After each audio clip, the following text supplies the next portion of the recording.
and they said she was 14, and they're like, no, she's weird, dude. Get her out of here.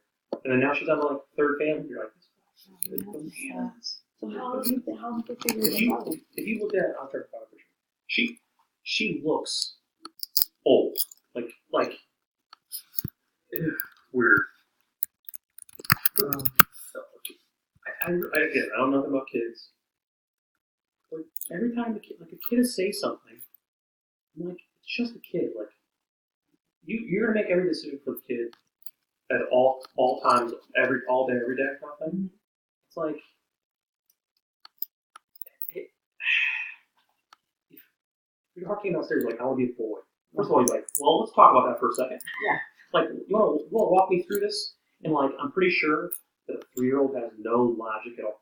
Like, I'm sure she's smart and bright, but there's no way she's gonna make this draw a conclusion of like, see, I told you so.